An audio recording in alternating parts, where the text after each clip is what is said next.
这辆车曾经频繁出现在工地附近。就是这辆车。他最近为了一个案子，都快把自己给折磨疯了。什么案子？一个猥亵女性的案子。也不是没有人愿意出来指证他。你不行？怎么我就不行啊？哎，师傅，掉头。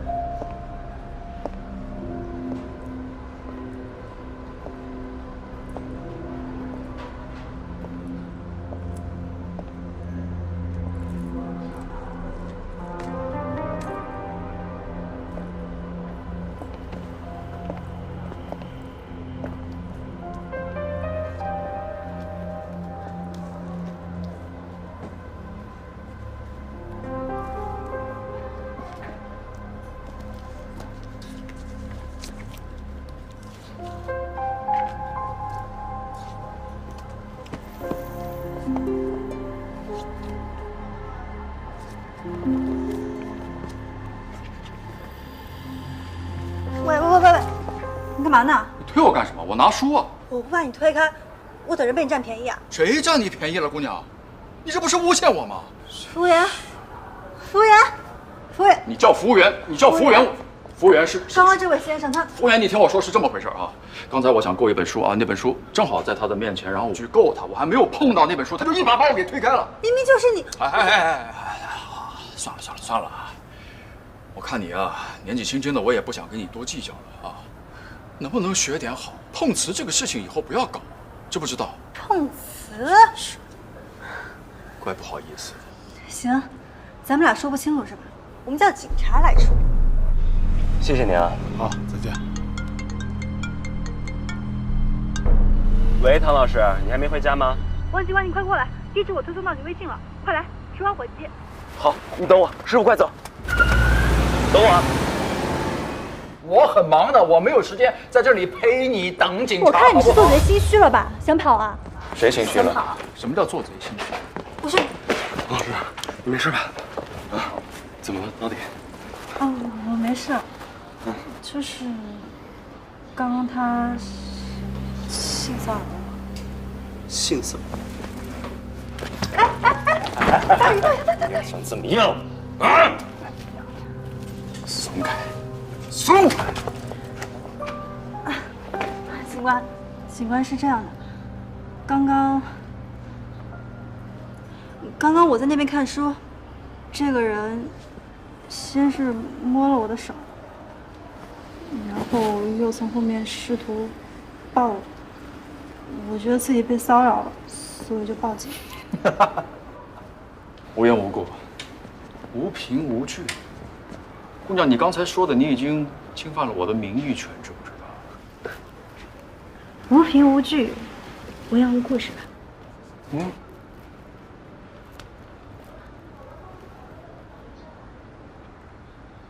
怎么样？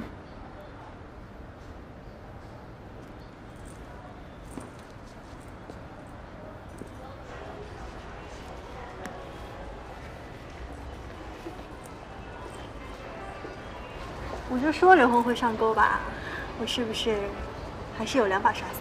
对，刘红是上钩了，但是唐老师，我告诉你多少次了，不要做这种危险的事情。幸亏今天没有什么问题，如果真的有什么问题，我怎么给你交代？你在关心我？我是在担心你。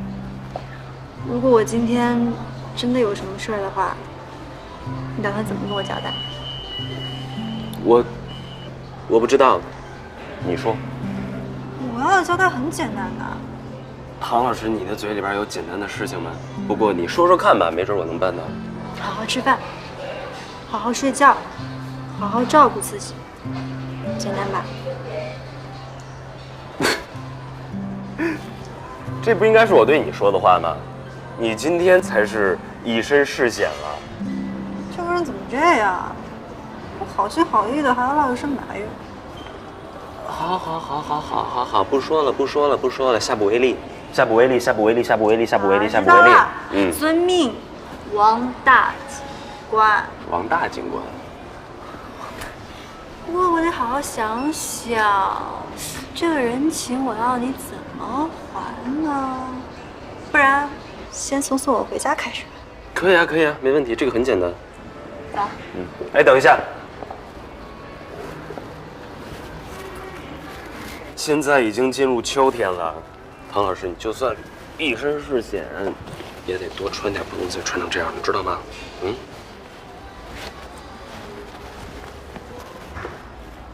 知道。走吧。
你在干嘛呢？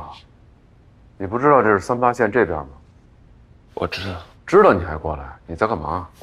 你拿我衣服干嘛？我想帮您收拾一下。不需要，放回去。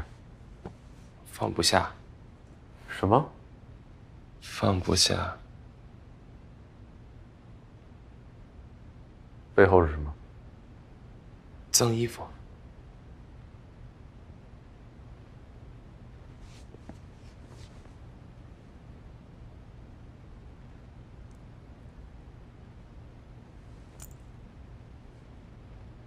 徐队，我真的不是故意的，我不是故意把它弄坏的。我只是想帮你收拾一下衣服，没想到把它碰掉啊。我可以帮你修。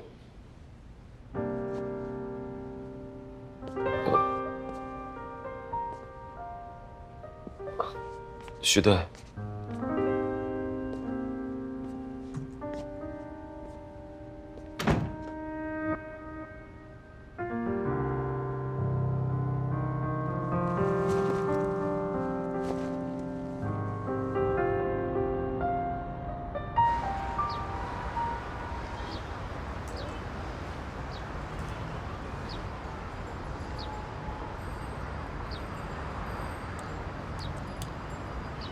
徐队长，这个表啊，这回实在修不了。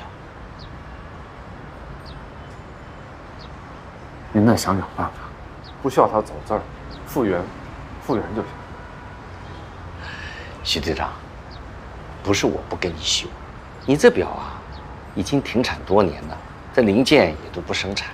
之前统控剩的几个老零件，不都给你用上了吗？那您好歹试一下，再试一次。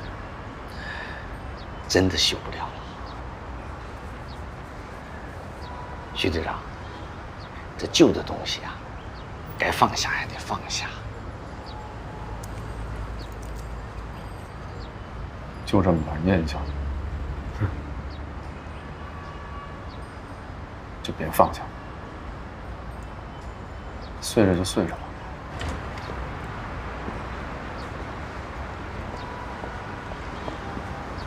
徐队，嘿，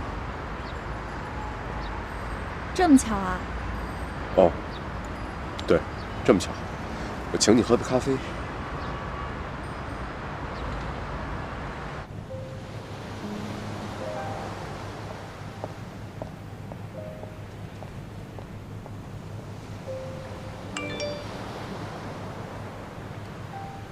一飞，我在甜品店了，怎么没看见你啊？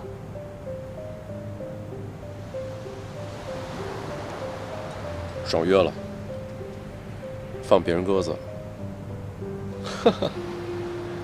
哎，天气真好。你去修表行做什么呀？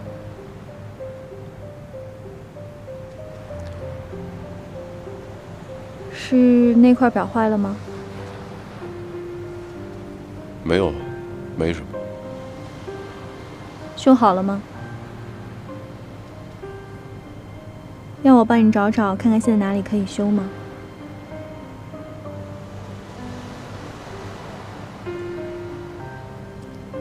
不用，我就是想试试。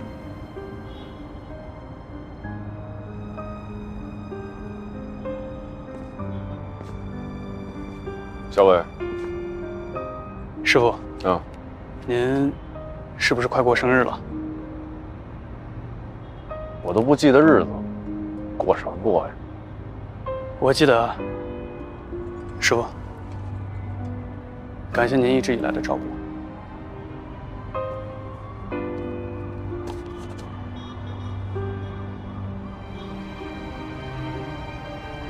你怎么知道这块表？上次我们去商场的时候，我看您犹豫了，我就猜您一定喜欢。我烧了，谢谢。应该的，师傅。谢谢。我是真的很喜欢这块表。只要是您喜欢的，我都能给您搞定。其实那块表就是我的一段回忆，平时也不戴，只是把它藏起来。然后这次意外被摔碎了。只要是个物件，都总有它留不住的那一天，你也别太纠结了。不纠结，在我的回忆里，每个人我都忘不掉。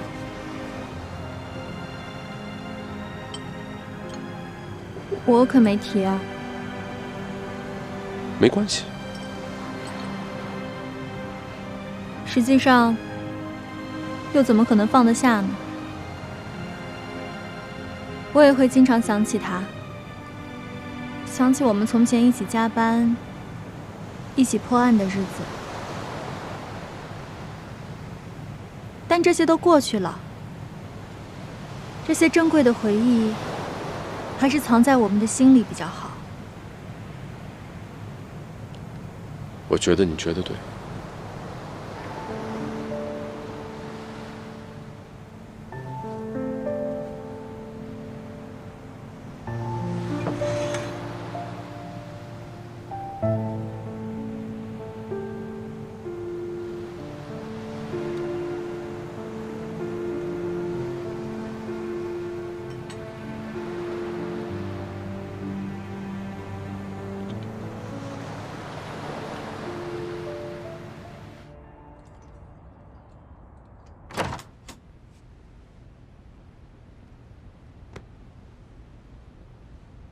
徐队，你这么晚干嘛去了？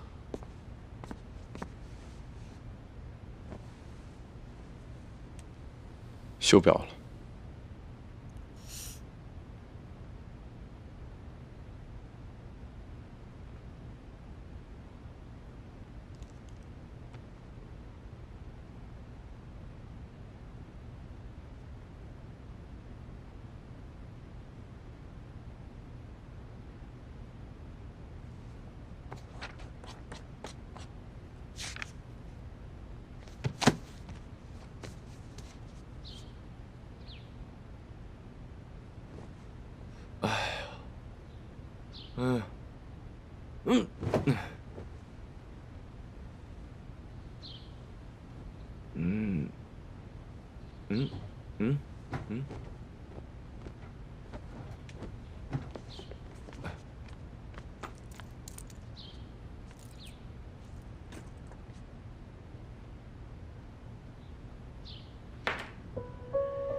哎，徐队，我们花了几天时间排查了段志宏失踪那天全遂城的监控录像，在几个路段发现了那辆车的行踪。打开。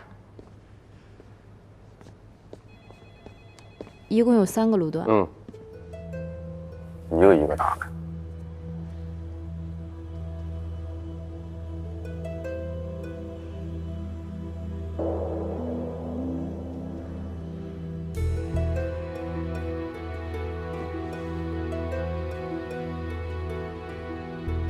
这辆车从监控录像上出现的时间顺序分别是：从合江路驶出，一直行驶到通海路，经过了工地附近，他停留了一段时间，但是成功的避开了那儿的监控。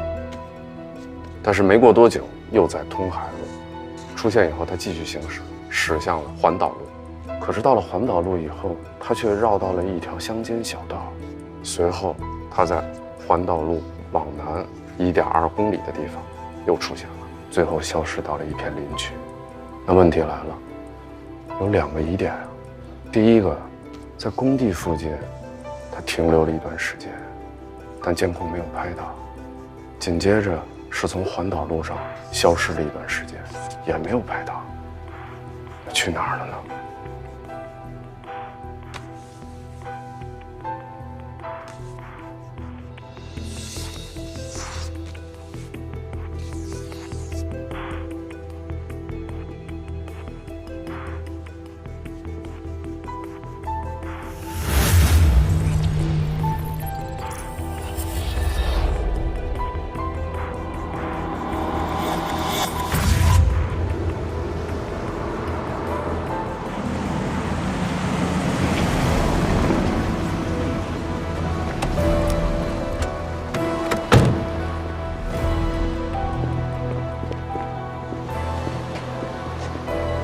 这地方是挺适合藏人的。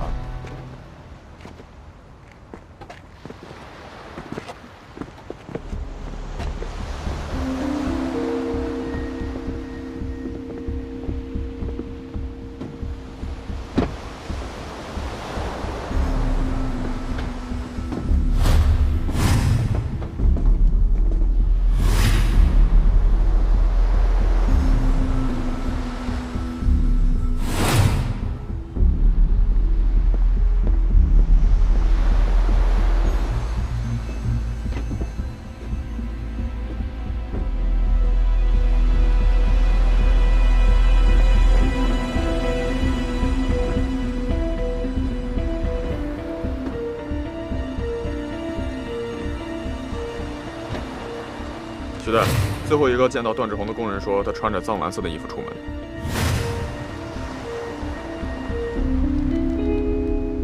小东，哎，怎么老大？把打捞队叫过来。哎，豆豆。哦。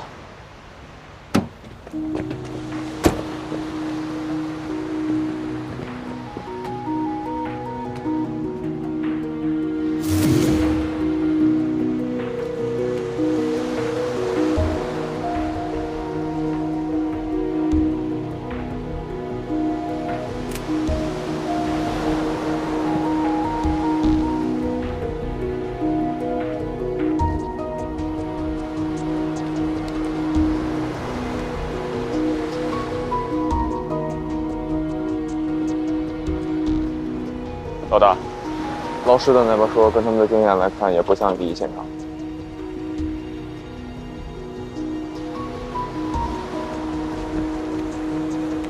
尸体被海水浸泡的时间实在是太久了，暂时判断不出死亡时间，需要后续进一步解剖。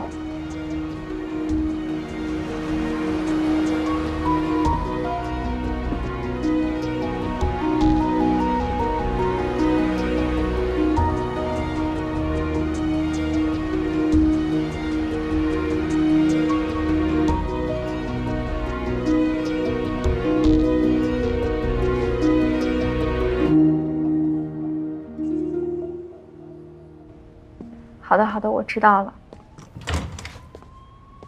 我先不跟你说了，我这还上班呢。啊，我先挂了。没事，你先打。我不是怕你等，是上班不准打电话。哦，是吗？我没催你，没催你。死亡报告出来了，跟阿彪的死法非常像，作案手段也一样，都是选择勒紧喉头上方，可以说非常的专业。而且两个人的作案凶器也是非常的像，都是攀岩时候使用的登山绳。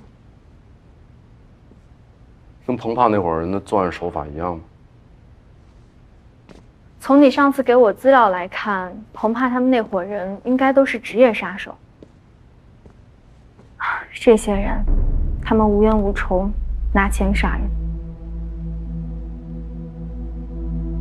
有人雇了彭帕来杀阿彪和段志宏，彭帕只是工具。那雇他的人为什么要杀这两个工人？原因是工地。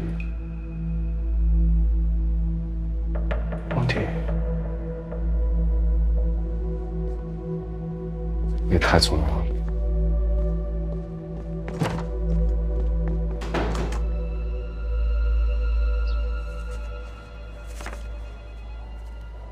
把工地照片给我看一眼啊，在看着呢，可好？这是工地外部，然后这是工地内部的。你查到的结果是什么？工地内部的监控都没拍到彭帕，这彭帕应该是对工地内部挺了解的。什么？他对工地内部挺……那他是有内应呢，还是他有工地的平面图啊？还是他事先踩过点啊？你查到什么了？我们都知道没拍到。我现在去，我现在去。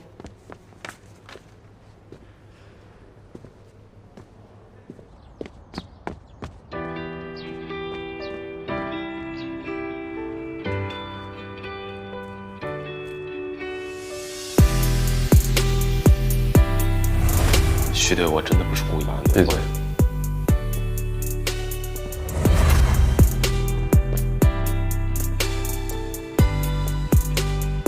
不好意思，这个表年份太久了。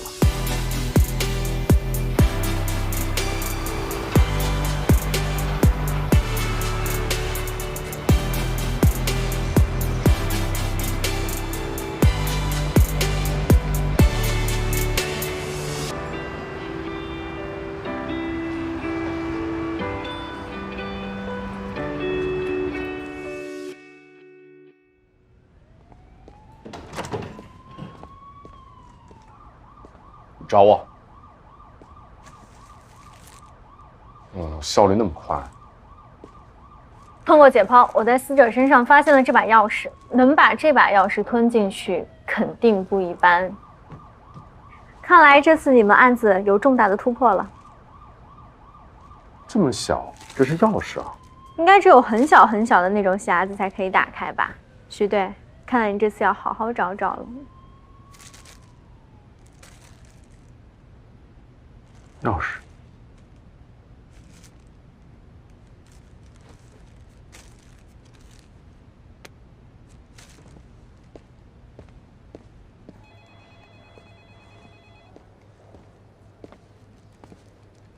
徐队。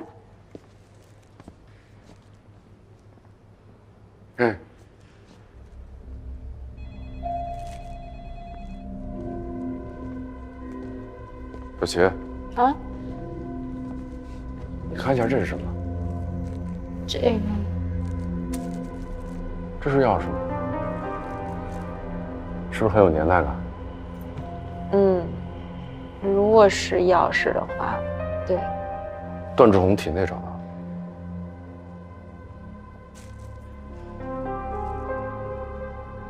你去查一下道路监控，找到他最后出现的地方。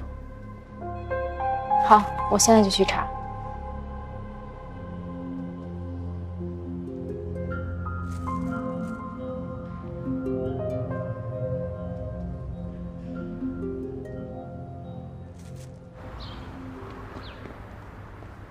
哎，小伙子，有什么需要吗？师傅您好，这块表您看能修吗？哟，这块表可有年头了。对，现在这零件都不太好找啊，哎呀，不太好修啊。谢谢。小伙子，看来你挺心疼这块表啊。是。这样吧，给我2个小时，让我试试看啊，看看能不能修好。没问题，几个小时我都等您。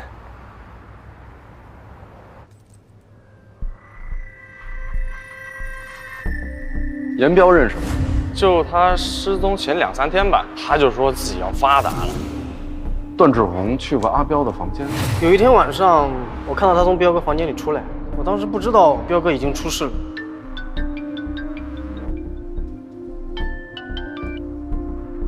查到什么了？徐队，我排查了段志宏遇害前的行踪，发现了一些奇怪的地方。在他遇害的前几天，频繁出现在边江路附近。通过各路段监控排查，最终锁定了一处废弃的农庄。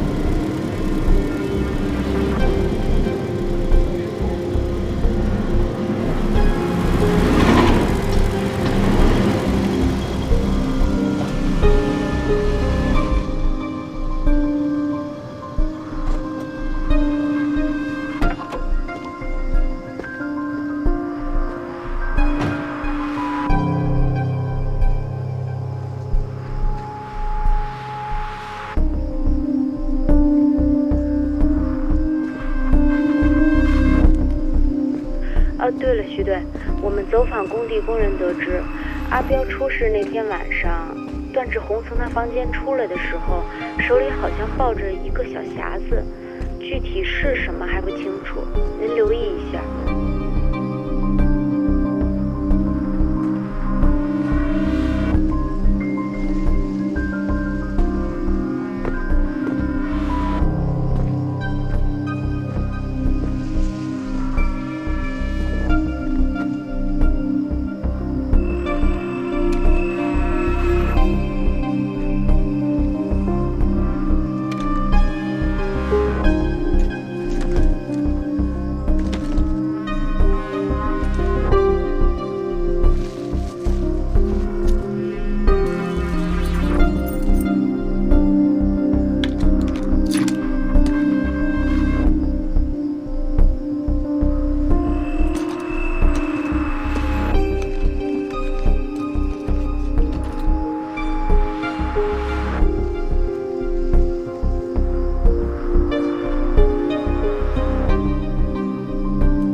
这几天给我跑的，累死了。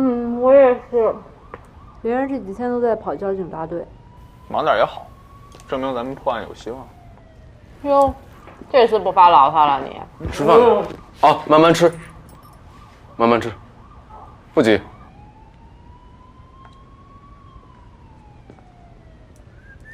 快点吃，快点吃。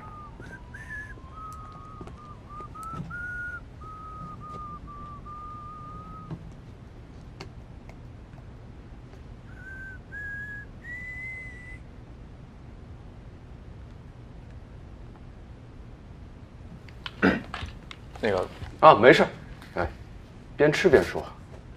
我查出来一共有24个监控点，3个吊篮监控，然后沿着外围墙冲外的有14个，冲内的有10个。但是因为电路的问题，案发当晚有几个重要的地点监控都没有开。技术部的人员检查过了，查过了。哦，对，徐队，有一个比较有意思的消息，我就好奇说，他们不怕材料被偷吗？他们说他们经常是夜间施工，然后噪音比较大，被投诉了好多次。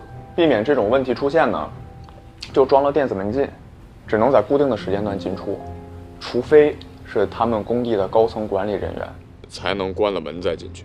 那按照这么说，帮助彭帕进入工地的人是谁，范围就缩小了，是不是特别有意思？对了，徐队，您农庄那边查的怎么样啊？我找到了一个账本。我看完那个账本，我推测了一下，死者段志宏应该是受人雇佣，把阿彪利用土地回填的时候给埋了。埋完以后的当天，他去了一趟阿彪的房间，可能看到了这个账本，心虚，或者觉得自己深陷其中，他害怕了，把这个账本又藏了起来，最后自己逃跑了，但还是被杀了。那按照您这个推测，彭派也不会无缘无故的杀人啊，所以他很有可能是受人所托。账本我已经看过了，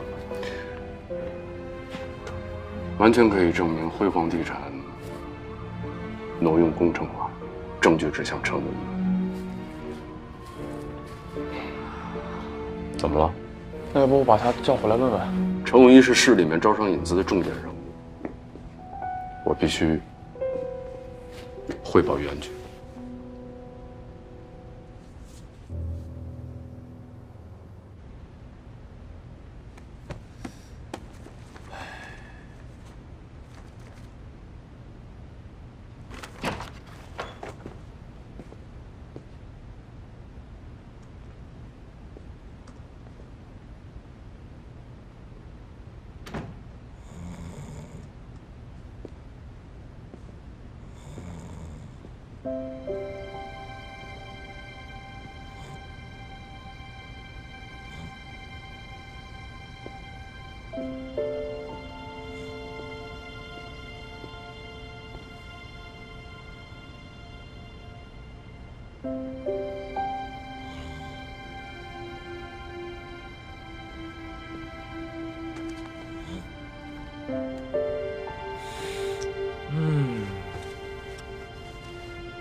沾满了雾，茶杯还有残存的温度，忽明忽暗的光线飘忽，是谁的迷途？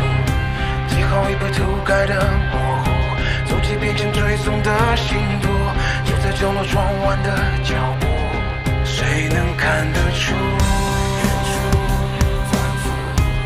谁能看得出？谁能看得出？一朵黑夜里的玫瑰，铺满真相的蔷薇，谎言正在摇摇欲坠，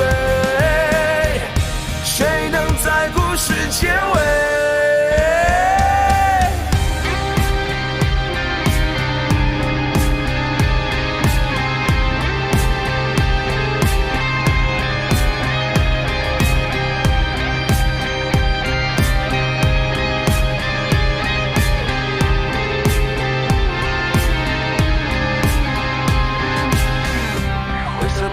沾满了雾，茶杯还有残存的温度，忽明忽暗的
是结尾。灰色玻璃上沾满了雾，茶杯还有残存的温度，忽明忽暗的光线飘舞。